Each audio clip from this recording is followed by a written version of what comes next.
Welcome to my bedroom and my going night time stream of consciousness. I just watched on the HBO app, which they're calling Hobo Max again, HBO Max. I have a terrible pimple that is so obscene, but you know what? If you're my friend, you're gonna like me anyway. So thank you. Okay. We're talking about the Gilded Age, season 3, episode 4. The plot thickens. Oh my gosh, electric boogaloo. No. Okay, so please leave comments on these videos if you agree or disagree with my analysis and what did I miss, because I know these talks are like literally all over the place, but I need to like get this out. And if you watch these, thank you, because I know I'm crazy. So, okay. Gladys, the actress, I think the way you pronounce her name is Taissa.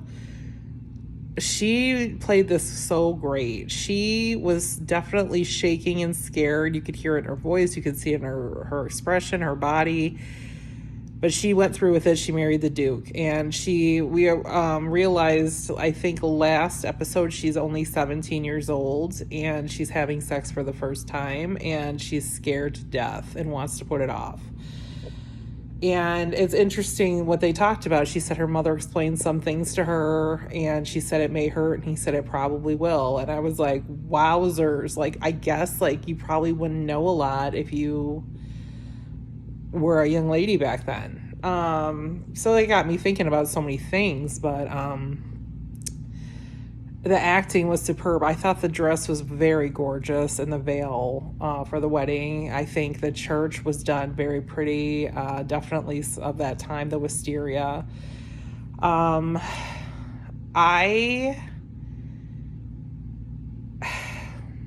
could see George, the father, was upset that her mother was making her marry for nobility and title, not for love, and he really did want his children to marry for love. I think that he does really care for his daughter, but he knows that there's not much he can really do about it. It's kind of said and done now.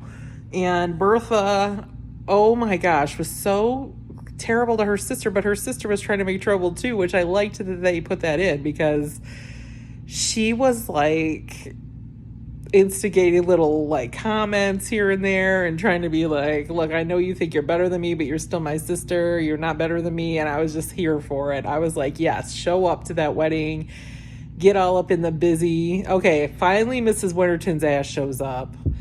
And I was surprised. They wrote that her husband's on death's doorstep, and I do kind of feel bad for her because it seemed like he did love her.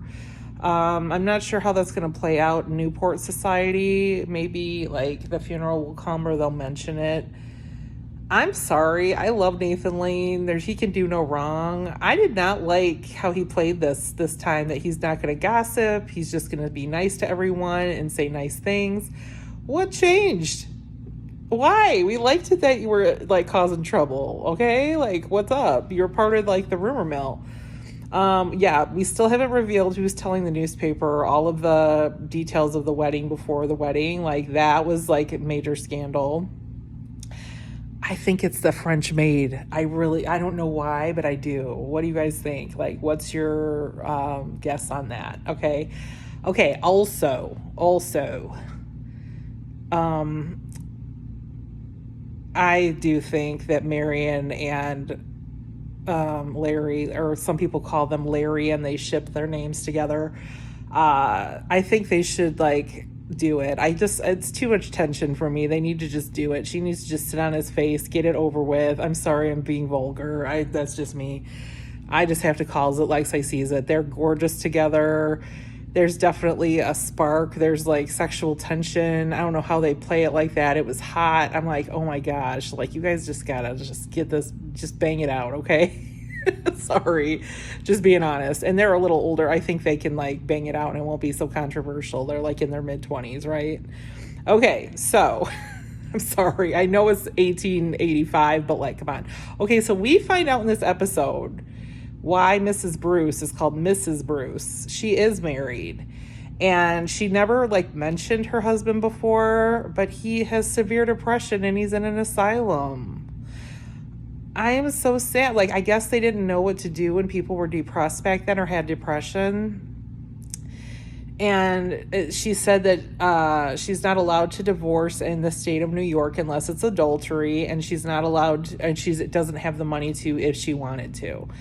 That to me was like so telling of like how many women got into a marriage when they were young, and then something happens to the husband's health or his ability to work or whatever, and then you don't have the right to vote, you don't have the right to own anything, you have to be married. Like, what's up? So that's why she's the housemaid and lives at the house of the rich people, because she has to support herself, we find out. And even though her husband's in the asylum and they're actually married, he's not, he can't help her like live. So that bummed me out, but I thought it was really interesting because it sheds a light on mental health back then. Okay, we have to talk about Jack. He did not play this right at all. Like, I was like, Jack, bro, what the fuck are you doing, dude? Like, listen. $300,000 in 1885. I didn't even do the math or like Google or nothing.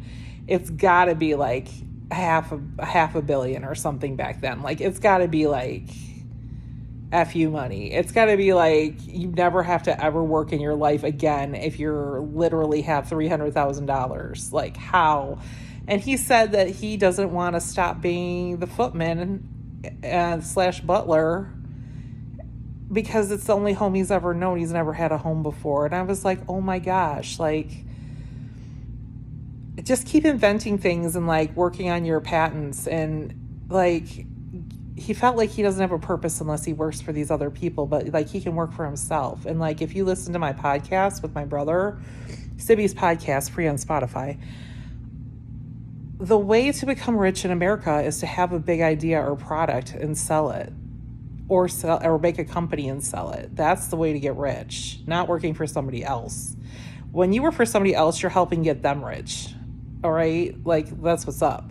So, fun fact, like, Jack, don't be the footman at the rich people's house. You're the rich man, okay?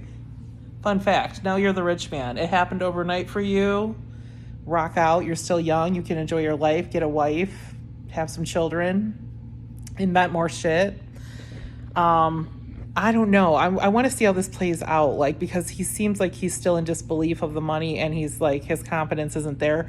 That's where it's at. You need big D energy. If you have a little D, it's not your fault. You pretend it's big. That's all you can do. Okay? All right. I really like, why am I forgetting her name? The cook, that he trusted the cook with Mrs. Bauer with the information. I really, really want him and the cook's assistant to have a relationship, and they started to in the first season. Now we're on season 3 and they still haven't had like much of a relationship, and I feel like they need to like get together. I don't know. It's just I want everybody to get together. If you have not noticed, the sexual tension in the upstairs and the downstairs of the two rich homes in question, they need to just get it on, okay? You just like admit you like each other, admit that there's an attraction. What are we waiting for? Why are we trying to be so demure and proper? Like, I know it's 1885, but like, dog, come on. Okay, anyway, listen. I don't know. This was a really good episode. It did make my anxiety was like creeping because of the great acting from Taysa for the Gladys role. I was really, really impressed. Oh, I almost forgot Peggy Scott. Okay, so the doctor's still interested in her, and he's a gentleman, but his mother is definitely in charge. Felicia Rashad brought her racism bitch ass up in here again. Phenomenal acting job. She just puts a little bit of stink on everything she says. Like we would say in Detroit, put a little stink on it. Like just a hint of like bad attitude on everything she says. Oh, at the I'm switching gears, I know. At the wedding, Mrs. Astor thinks that everybody at the wedding is talking about her daughter's husband because there was a rumor in the newspaper he had a duel with someone because he was messing with somebody's wife, and it's just a rumor and it didn't really happen. Okay, nobody gives a shit about your daughter's husband, okay? This is the wedding of the century. Gladys is marrying the Duke. Like, what the heck are you? She is so self-centered and absorbed in her own shit all the time. She thinks everybody's obsessed with her. Nobody is talking about that. Nobody gives a F, okay? Okay, so I'm excited. So, okay, there's a few ways okay, this is my next theory. There's a few ways that we can play the relationship with the Duke and Gladys, okay? Maybe slowly over time in this arranged marriage, they do come to respect and love each other, and they do have a more passionate, loving relationship over time, but she doesn't really know him yet, right?